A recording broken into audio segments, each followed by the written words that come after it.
The sound you hear is what some experts claim to be a Bigfoot scream.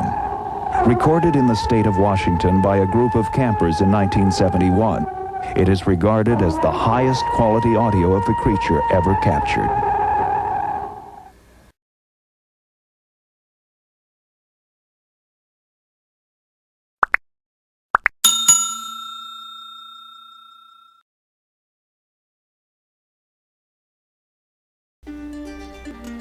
Hello! Welcome to Bigfoot Real Encounters. We're glad to have you stop by. We'd also like to take this time to invite you to share your encounter. You can send your stories to the email bfrealencounters@mail.com, where we will feature your story with all of the respect that it deserves. So send your stories in, bfrealencounters@mail.com. We look forward to hearing from you and your great stories soon.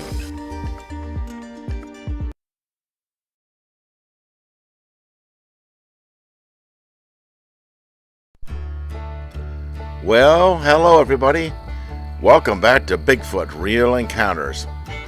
It's been a while since I've posted anything. I've had some very difficult situations to deal with involving a move and things like that. But I'm back now, and I'm going to be sharing some stories with you. Jeff Lilly has provided some more stories for us to listen to, enjoy, share around, and spread the information. Because remember, people, we are the evidence. We have seen them, we have heard them, we've seen the evidence, the stick structures. We've heard our grandparents, our parents, tell the stories of their encounters. So we are the evidence. The evidence is in, they do exist. So let's just get right into it and listen to these encounters sent in by Jeffrey Lilly. The first one is called 4 Tours Green Beret, the Doug Hogan story. My Uncle Doug Hogan was my idol. He moved to live in California when I was 14, but he would come back and visit us often. He came back one summer to visit, and then he and Dad were flying back out there for a Metallica concert. Why I had forgotten about this, I will never know. It's just what happens when you drink and drug after you go through hell and torment as I did growing up, and then seeing the things I had seen in life. You forget a lot of important stuff.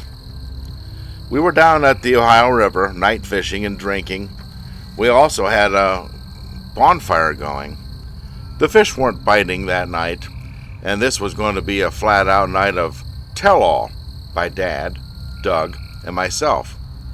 We were having a good time drinking a couple, but then Uncle Doug's eyes changed. I could tell it was about to get deep. But how deep would he take it? I was excited. It was just Dad and I and Uncle Doug, and he'd really missed us, so this could be mind-blowing. He got quiet for a moment, and then here it came. He said, "Now, Junior, you know I've seen some crap no one will ever dream of seeing. You know this is true. You've seen my dog tags, you've seen my gear, my service pistol, all of it. So you know what Uncle Doug has done in life." I reply, "Oh yes, there's no doubt." After his service, he was invited every year to the White House for a dinner. He never went. Not one time ever did he go. But why? Here's the answer. Now it gets deep, but it's true. He let it all out on that riverbank that night about having to take out certain people. He didn't want to, but he had to. No choice. Fighting with others he had no fight with, but it's just how it went with war. Then that changed to a totally different subject. The subject of everything you hear about, myths and legends. He said, all of it is true. They hide it, cover it up. in every way, shape, or form. They have to. Everything you have ever heard about being covered up is totally true, and there's more than that. I've seen so much crap, crazy crap, all over the world. They sent me, come on, 4 tours alone in Vietnam. The crap I've seen in those jungles alone was crazy. Strange creatures, an ape-like animal, like a smaller version of stories he had heard back home, running about the woods day and night. Many soldiers had seen them, though they joked it was just weed they were smoking. But they knew what they had seen and they had encountered. He told us that when you're at war, you're at full alert, senses on overdrive. You're looking for anything that resembles a stick figure even. That's how the mind works in your favor. You have extra perception of everything, and at night, you know what you're hearing. A loud animal or creature out there making whooping sounds and other weird noises as it's breaking tree limbs and smashing up whatever it could, seemingly to make itself known because it clearly didn't like everyone in its home. Uncle Doug said he didn't blame them for being upset. It was a beautiful place until we got there, he said. But what's the deal when you see them when you're 4 tours in and you're stone cold sober? Just trying to live and get home and get out of there alive. But these things were not like the Bigfoot or Sasquatch from here. These were 4 to 5 foot tall and averaged about 250 to 350 pounds and moved really slow in the heat, but fast as lightning in the night. He said they would be seen lounging about in the shade in the middle of the summer days when it was 110 degrees in the shade, but at night they seemed to light up and move about and feed and drink at the time. He told me, "Junior, everything you have been told is false. It's actually true. Trust Uncle Doug. I know. Why do you think I have never gone once to eat at the White House? Not once." And it's true, he never did go, not one time. He, being a decorated Green Beret, Purple Heart recipient, Medal for Valor, medal after medal he had been awarded for his action in the field. They don't make money like him anymore. Now I know why. I remembered after all the crap I've been going through lately. And Steve from the How to Hunt channel is who made me remember this story from my Uncle Doug. He was the man. I think he finally passed from Agent Orange from the Vietnam War. God bless his soul, the most honest and loyal man I ever knew. He and my dad were best friends for many, many years, and he was one bad mofo, gotta say. On his 4th tour in Vietnam, he got his legs blown off, but lived. They had made him a set of fake legs to get about on. He was my hero. Wow, Jeff, that's quite a story. Your uncle seemed like quite a man. And folks, Jeff Lilly has had several encounters. He has stories from other folks. And he has supplied us with a lot of good information and intel on these creatures and these beings from around the world now. We've heard of creatures from Vietnam. They called some of them rock apes. And a lot of Vietnam vets have had encounters with them. There are stories of rock apes actually taking soldiers and throwing them off the side of a cliff because they got upset that they were performing war in the jungles and stuff, and these beings didn't like that at all. But they are different from the Bigfoot. I've already heard that from other folks as well. So thank you once again, Jeffrey, for sharing this personal story from your family. And we got another one from Jeffrey here.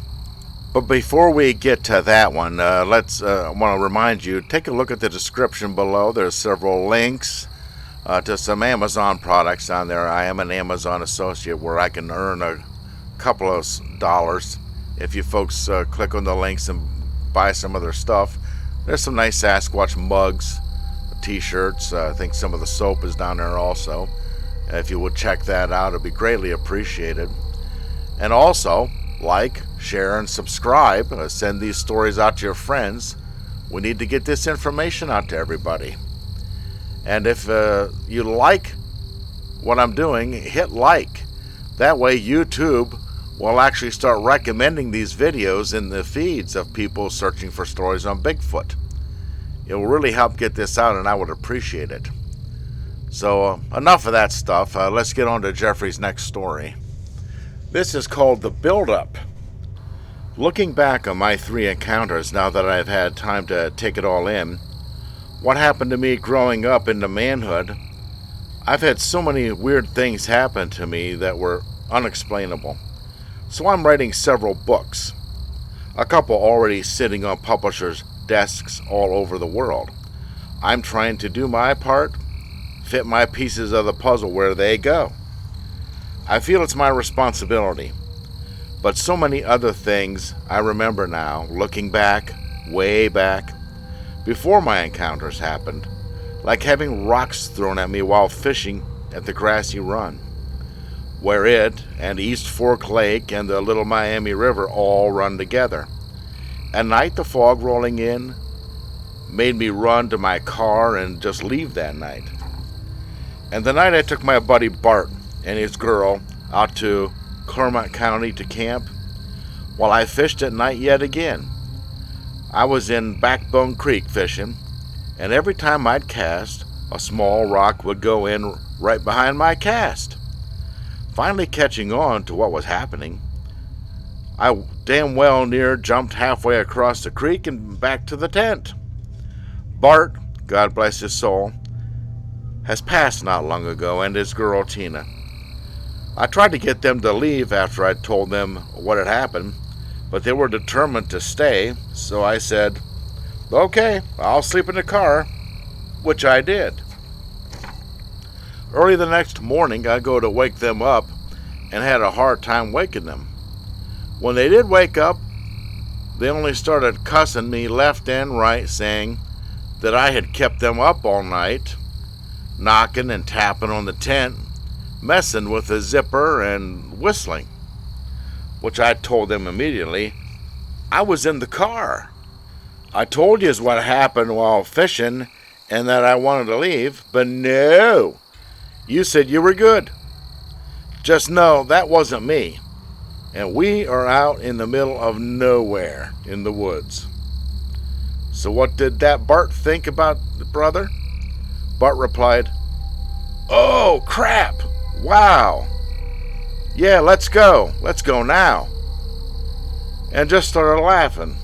That was Bart. Everything was fun or funny. He loved the wild side of life. R.I.P., friend. The last bad vibe would be at Elmer Davis Lake in Louisville, Kentucky, at a father-son bass tournament. My Uncle Jack Vilvins and I were fishing a cove in the backwater, and it was a cloudy, rainy day. My uncle was talking about all his old encounters while hunting in Pine Bluff, Arkansas. I swear, it came over us we were being watched. The hair stood up on our arms while talking about his experiences. Jack had told me about being a young man in Paris County, Arkansas, a good stretch of woods, hunting deer at dusk and not getting one that day. He'd had supplies left over, so he decided to stay in his tree stand. In the early morning hours, he'd have a better shot at bagging a deer for a few good dinners. About midnight, he heard some wild howls, but they were far off, he said. But as they got closer, there was a louder howl in the mix. And this howl stood out, he said. It immediately gave me chills all over my body, and it was not a wolf or coyotes. This howl was vibrating my eardrums. The power of it was intense. It got closer by the minute. I had no choice at that time but to get out of there, he said. Junior, why do you think I always tell you if something is off, get out of there? Well, now you know, kiddo. Remember that. If it's off, it's off. If it's a gut feeling, 9 times out of 10, your gut is right. Needless to say, we were deep in the woods, on a lake, on a rainy day, but glad we were on a boat. Even that didn't make us feel much safe.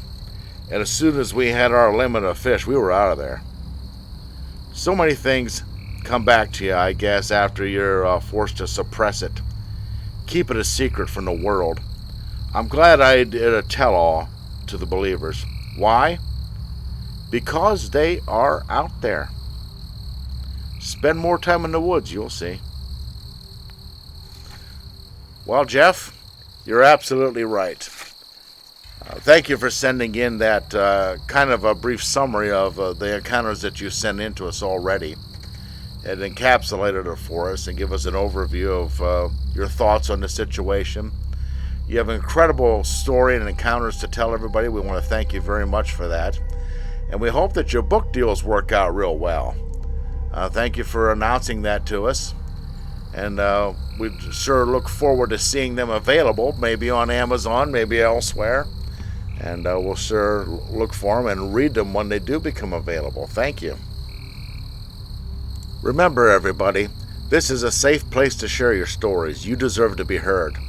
If you've heard strange things in the woods, if you've seen strange things in the woods, if you've seen the evidence, tree twists, tracks, hairs, anything like that at all, if you know of other folks who have heard or seen things, encourage them to let us know. We'll spread the information out to folks. We need to encourage people to do this because the information does need to get out. We can't wait around for, quote, officials to let us know. That's never going to happen. For some reason, they want to suppress it. Well, they're not going to suppress us. We have the information, and now we have the means to get that information out to each other. Because we need to. We need to know what these things are, what they're capable of, and how to deal with them should we encounter them in the forest. And it will help a lot. The Native Americans have had centuries of dealings with them, and they pass the information on to their young ones, and they have had a great deal of success of coexisting with them. We need to do the same. So send your stories on in, and we look forward to hearing from all of you. Until the next time, have a great day. Once again, another great story. Thanks for tuning in. Please share your encounter. Email us, bfrealencounters@mail.com. Your story is very important. We will treat it with the respect that it deserves.